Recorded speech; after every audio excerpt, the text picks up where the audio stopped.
Well, it's the end of September in central Iowa.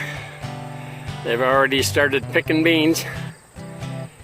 Down at the end of my lane, I decided to cut out most of the trees except for a few mulberry and a few walnut. And just from my select 4 walnut trees, I had a pretty good harvest. Picked up about 8 bushel of nuts from the ground. And of course, when you get to be 70 years old, you got to make a decision. Do I bend over and pick up that nut, or do I want to breathe? Anyway, what do they say? Too soon old, too late smart. I found out today at the hardware store that they make a cage device on the end of a handle where you can pick nuts, just roll it along and pick nuts up off the ground. So I ordered one, ought to be here in a week or so, and they're only 40 bucks.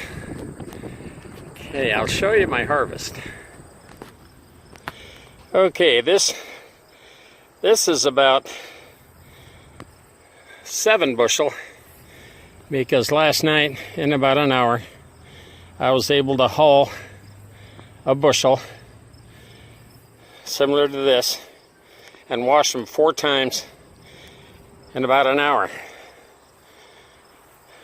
And I found this morning when I got up and kind of went through after they dried a little bit, I was able to count about 300 nuts. So a bushel basket like this, I figure, will yield about 300 walnuts. Okay, last night when I was shucking the hulls from the walnuts, I wore this pair of gloves. And it wasn't too quick because I was trying to dig the hulls off.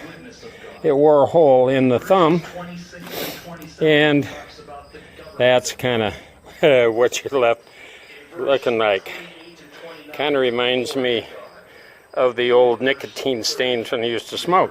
They say that lemon juice and salt rubbed on will take that stain out, and failing that, some have said that even toothpaste will help take walnut stain out. So today I invested in a heavier pair of rubber gloves that I'm sure will work better, as well as a change in how I hold the nuts, because I've found if you just take this flat side of a hammer and just smack the nuts, all you gotta do is kind of pop that hull and it splits it, so with hardly any effort at all, the hull comes off. And then once you've peeled it, then I throw it in a bucket of water. And I really lucked out with these buckets. I went to the local Dairy Queen, and for just $1 a piece, nice 5-gallon bucket with a handle and a lid, so that I can hold the nuts, get them in water, and I'll show you how about an hour I wash them. To shuck that bushel of walnuts, and then because I've got all 9 of my acres registered organic, I just take the husks and dump them out on the ground, and they'll turn black and dry out and crumble. And then the water, as I wash them, will be loaded with that black walnut stain, and I go ahead and dump that out too. But I do it on my lane that runs down to the machine shop. It's supposed to be gravel, and it's so overgrown with creeping Charlie. I don't want to use herbicide. After 15 months in Vietnam, I think I've had enough of that. So I use the black walnut stain, and that's supposed to kill just about anything that grows.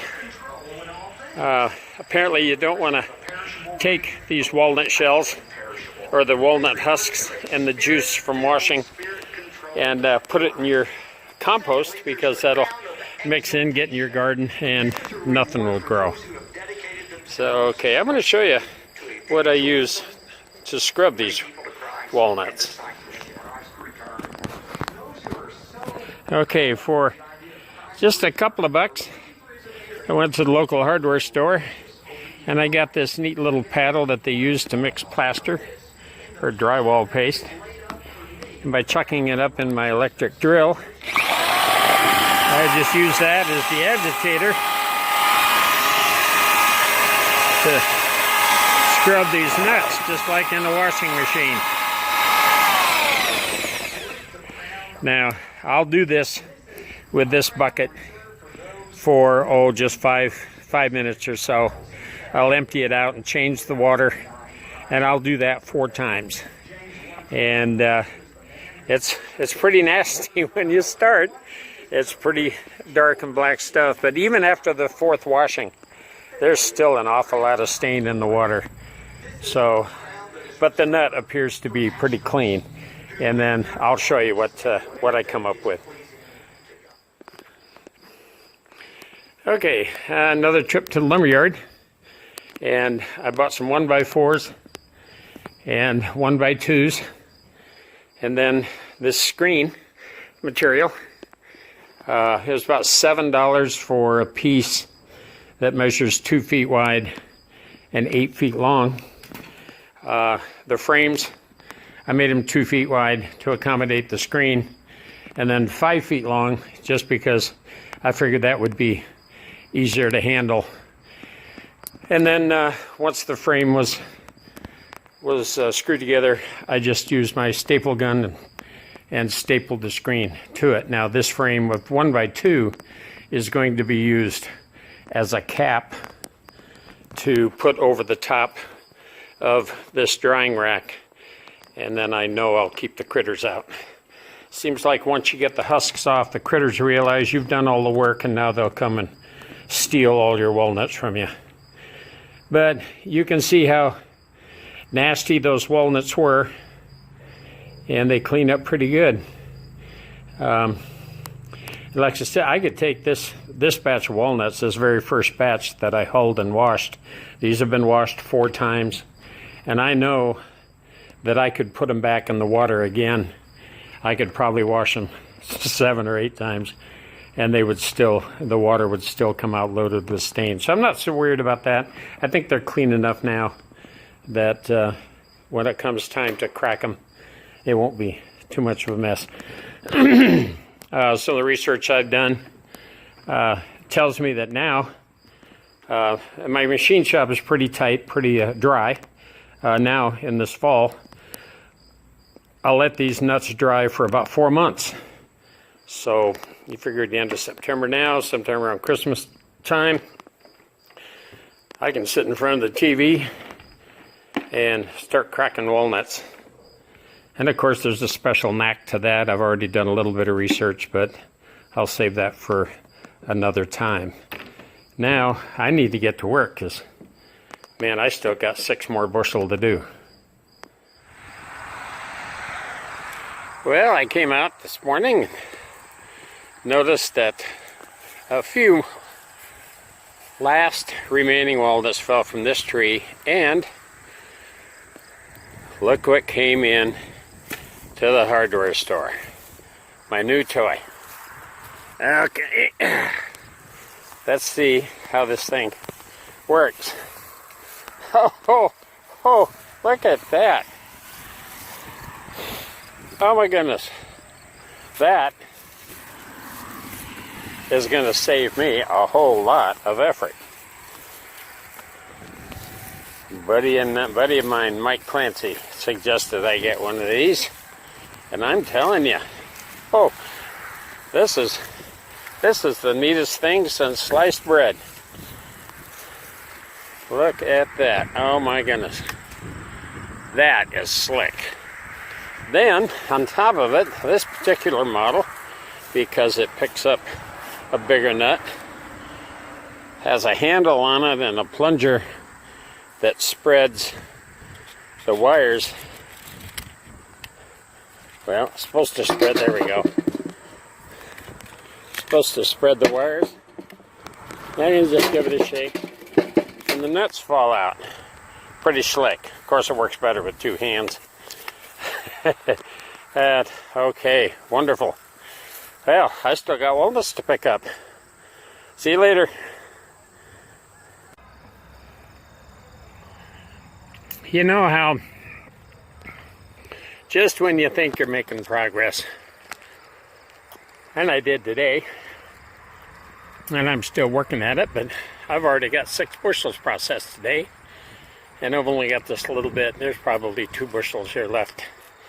But just about the time I was making progress, of course, shelling walnuts, you got plenty of time to reflect.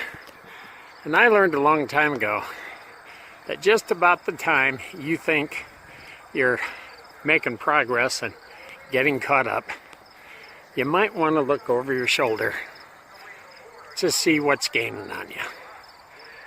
Right here by the machine shop, right outside the door from where I've been working, is a walnut tree. Loaded with walnuts. Oh, bushels and bushels and bushels of walnuts.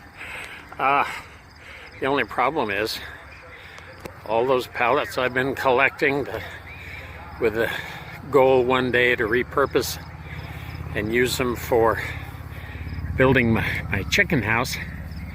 As you can see, they've overgrown with weeds, and I'm no closer to building my chicken house than I was 2 years ago or 3 years ago.